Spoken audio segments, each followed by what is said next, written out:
It's the final bell.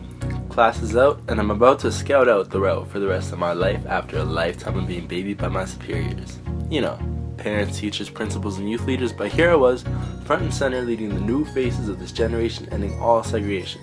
My mission to end the submission of submitting to your fears and evil. Hear no evil, see no evil, speak no evil, that's evil in itself. I'ma see the evil scream into the people on my soapbox. Illuminati is real, and it'll be okay. It'll all be okay. Everything black and white, and there'll be nothing gray. So that is what I do. My uninvited opinion is given into my surprise. They tell me, nobody asked you. You're just a dark-skinned bona fide fool. Raise minimum wage, more grants for your school. You probably think bringing refugees is cool. Of course you do, until they bomb your school. And that is where I interject and say, bro, calm your stool. We've always got room for a new schoolmate, and as a developed nation, we gotta establish our state as a safe station for refugees, making means for better life and education. Remember what I said before? The three monkeys, they're evil, because they don't scream the truth to the people. So, what am I saying? I'm trying to say make it a priority to be vocally involved in the revolution. But not just vocally, take the driver's seat and get this car in motion, because I motion we be activists, not just passive Facebook slacktivists, because we have a chance to move the masses, because the mass is what we need. What we really got to do is Illuminati, because Illuminati, it's a Latin word and it means to enlighten. So whether the Illuminati is real or not, let's make it real. We'll revolt, uphold our truths, provide evidence and proof, because that is how we move and enlighten. According to the Oxford Dictionary, social justice refers to justice in terms of the distribution of wealth, opportunities, and privileges within a society. The social justice I experience can be found in the recognizing of social injustices and bridging the gap between the marginalized and the privileged. It is about using the opportunities we have to collectively come together to make our society a better, more fair and equitable place for all. Social justice can be practiced many ways. It can be as simple as giving up your seat to someone who needs it more than you. Or it can be more complex, such as using moral courage to stand up against systems that continue to create and sustain oppression for people based on their age, sex, or even ethnicity. Social justice is more than just a thing you do. It's a way to practice life. It's a way to live in a culture that you respect and feel good about being a part of. What does social justice mean to you? Social justice means addressing the social inequities that we experience in our world. And to me, that requires connecting what we experience in our personal lives to the social systems and social structures that perpetuate and maintain social distinctions. Social justice, to me, is about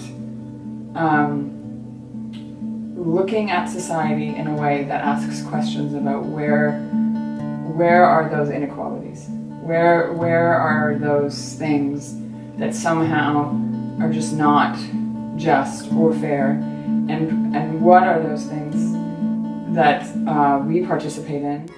Is changing and evolving to include the true history of Canada, I believe, because I really didn't learn the true history of Canada until I was a university student. It's a healing that has to happen collectively, because myself and my own experience, a sincere apology comes with education and really knowing and understanding what it is you're apologizing for. What does social justice mean to you?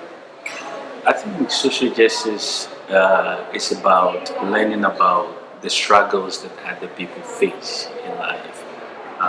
I speak as a social worker and I speak as a student at the same time. And what I have learned over time is we cannot serve the people we serve in ignorance, out of ignorance. We need to understand the struggles that the individuals face. Focusing more on youth and assisting them in opportunities, I think is really important. To me personally is taking social taking responsibility for social issues in the community, advocating for people who maybe feel like they don't have a voice, and just really working with the community on social issues.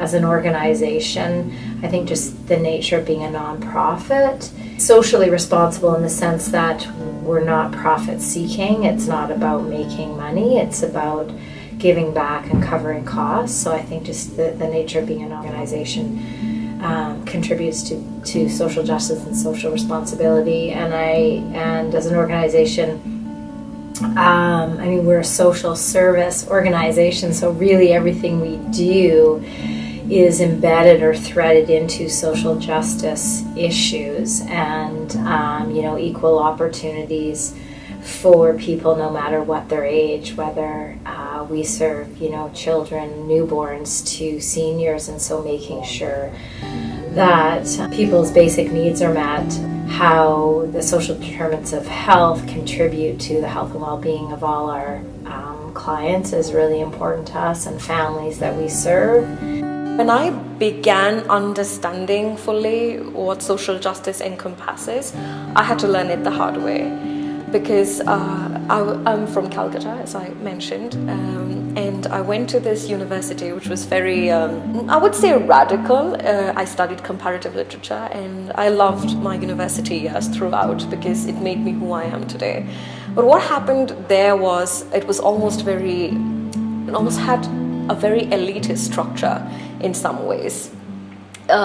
We had this seminar where the Nobel laureate Amartya Sen spoke about economics and poverty and social justice, and it was very tough for me to grasp that at that age. I was 17 then and straight out of school, and I was ridiculed for that later on because a lot of my peers thought that it wasn't cool enough or very elite enough for me to not understand a lot of things. And that's when I started reading into things more and finding out, wait, that is not entirely right. Why would you ridicule someone who has trouble understanding a few things because he or she has not been exposed to it, right?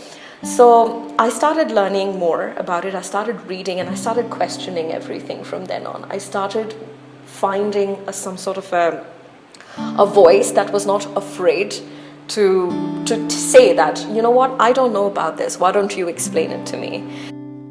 For me, social justice is about building relationships, and it's about becoming comfortable with the uncomfortable in terms of thinking, doing, living, and being and moving forward. Social justice for me, as a self-identified two-spirit person, is about thinking beyond just the rigid, static constructs of gender and sexuality and beginning to think past those sorts of identity formations in terms of who are we, how do we contribute to community, and how humble are we in that process.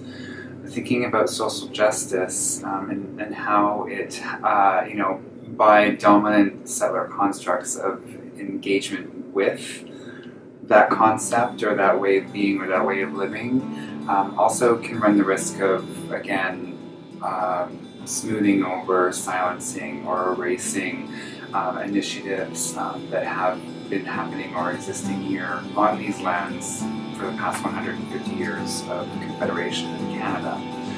So social justice is more than just an academic discourse. It really has to be a way of living your life here, and to really think about on just beyond social issues, but we also have to think about those complex intersections of space and place, right? So how are we in relation to the land? How are we in relation to protecting, again, land and water, but how are we also in relation to the indigenous territories in which we're living? How many people can actually name the territory that they lived in or that they grew up in, or the territory that they're currently living and practicing in? Can you name any of those traditional, for instance, Secwepemc laws or Secwepemc names for specific places, or Secwepemc medicines, or even be able to speak a little bit of Secwepemc? It goes back to childhood. It goes back to kind of growing up in church and being exposed to the stories, particularly from the Hebrew scriptures, of these kind of renegade prophet characters like Amos or Elijah. And then later on, really reading the Gospels and really encountering a different Jesus than the one that I was exposed to early on. All of them had no credentials. They had no official roles. They had no, degrees on their walls, or just people who realized that there was corruption or there was the need for a different type of leadership, or that people had lost their sense of values in the community, and they were calling people back to rediscover what was important in life. So that was kind of I think, in some ways, the seeds. Maybe that has always been for me. The vision around social justice has been this kind of liberation theology that I was exposed to very early by my exposure to this kind of holy stories of my tradition, of these crazy men and women. They just didn't accept the status quo, didn't accept the power arrangements. Social justice, as I understand it, comes from society, and justice, the way I interpret that, is a way in which you get an even playing field. What social justice means to me is that people have access and they're able to have an equal playing field. People of power, whether it's race, culture, money, or anything like that. Social is like what we're doing here, socializing, and then justice is like how you deal with like things that are meant for the courts. Kind of a hard question to answer. I think it started with me having to come to terms with the fact that I'll never know everything. Because like when I was growing up, I was taught the more power you have, the more knowledge you have, the more you can wield it over others, the better your life will be.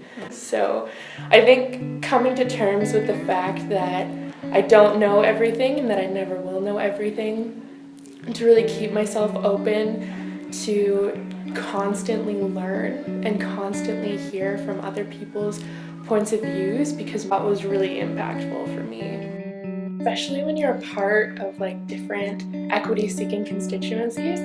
I'm a woman, but I don't know every single woman's issues. I am only truly familiar with my own. The gap between the haves and the have-nots is really why social unrest starts to happen, because people see it as unjust, which it is.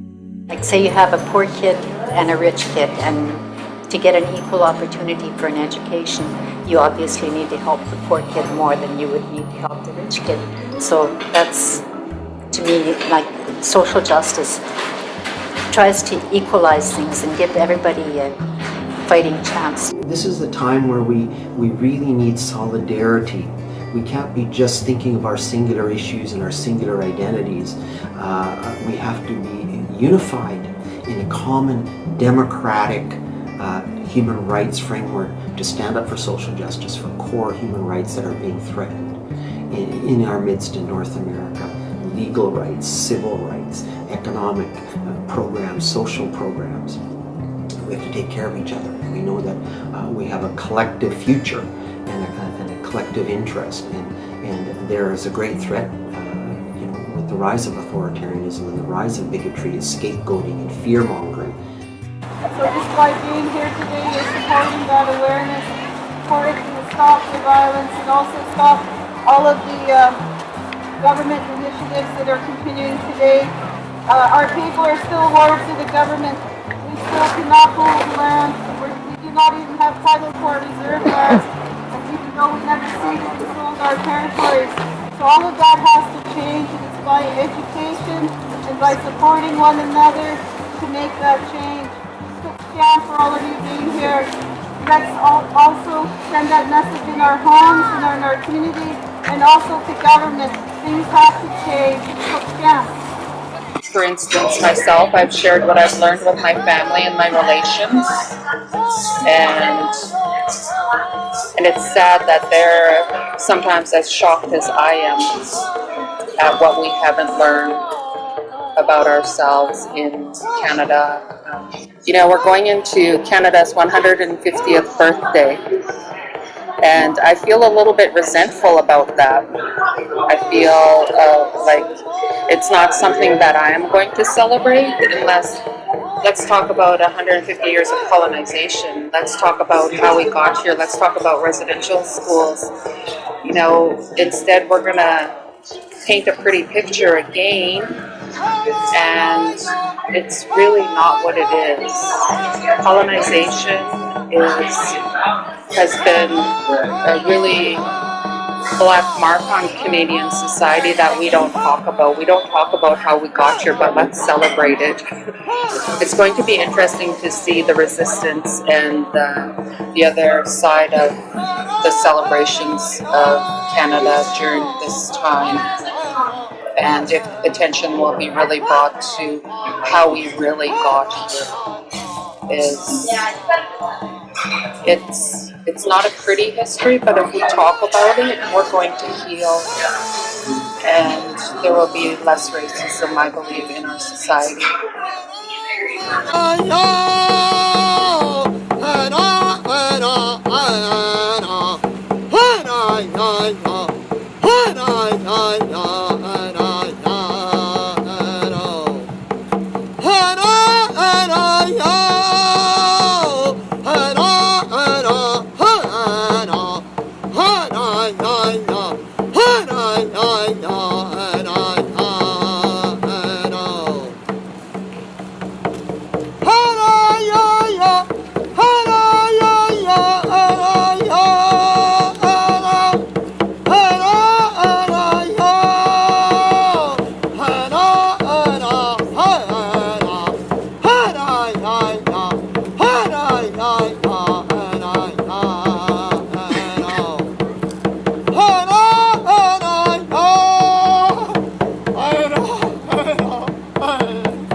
How do you demonstrate social justice?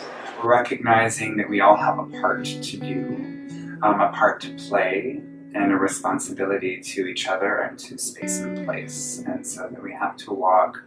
I just recently saw this fantastic meme that came across my Facebook page, but it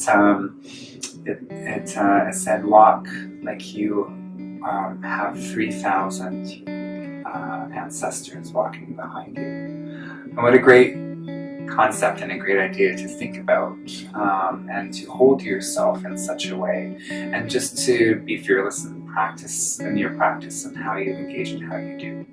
I am very involved in volunteer work within the community.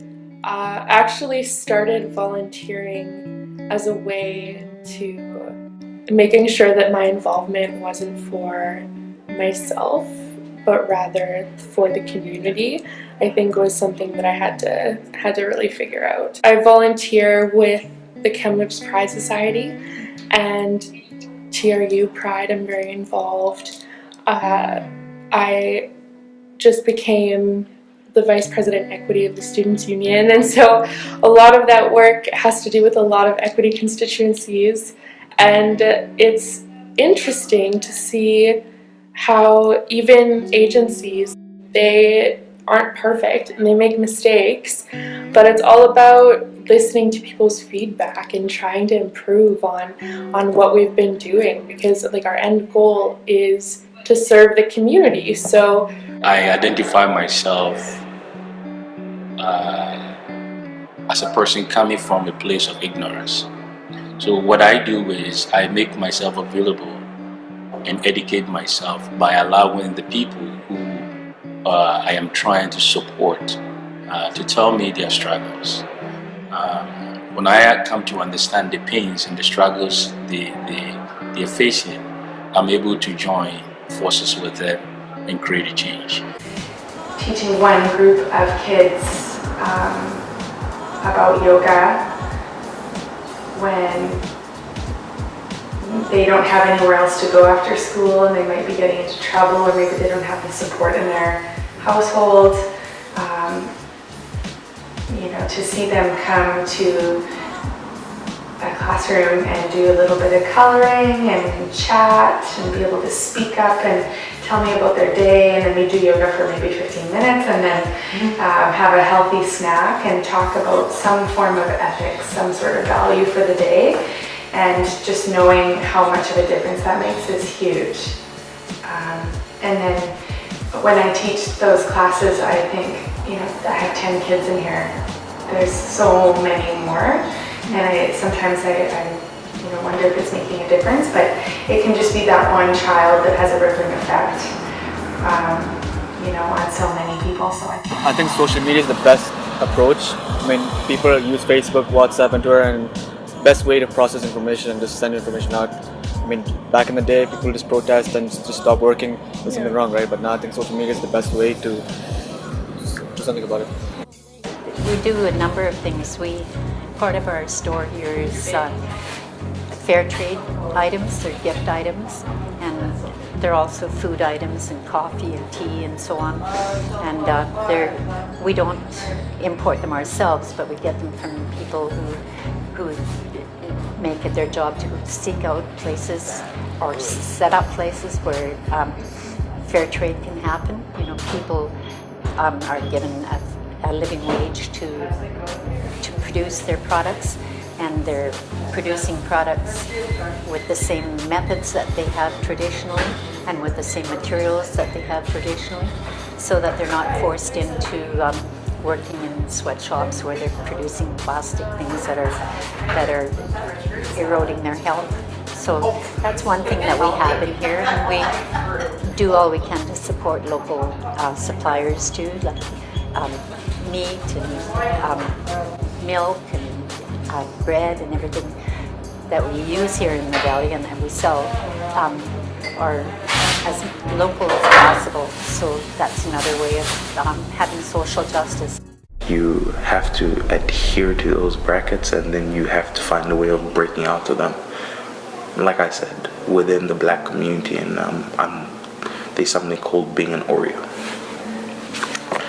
And I'm using this because I don't like the term. It's when you like things that are not deemed black, right? And that is things like me listening to folk music, me writing folk music, me chilling with or hanging out with people of different descents, me dating people that just happen to be of a different race, but I don't pick that. I pick the person.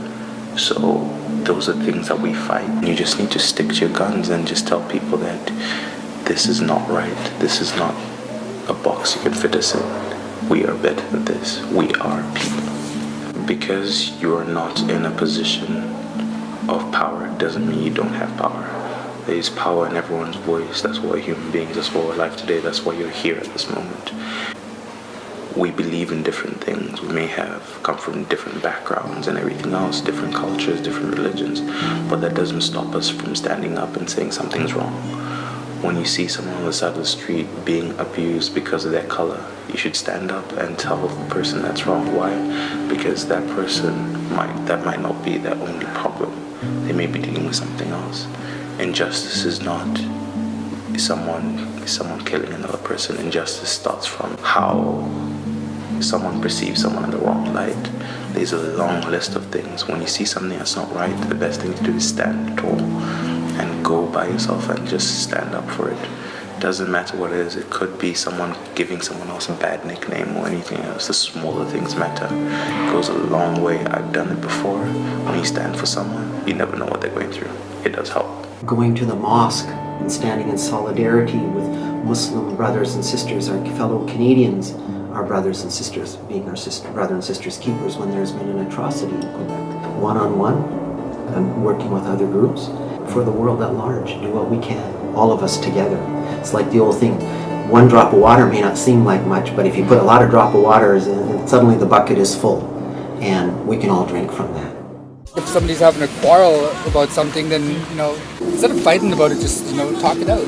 Well, as a professor, what I do relates to research and teaching.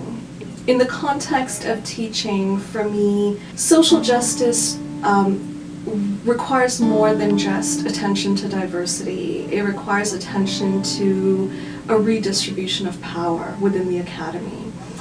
The academy is still a space that is continually perpetrating systems of dominance and oppression.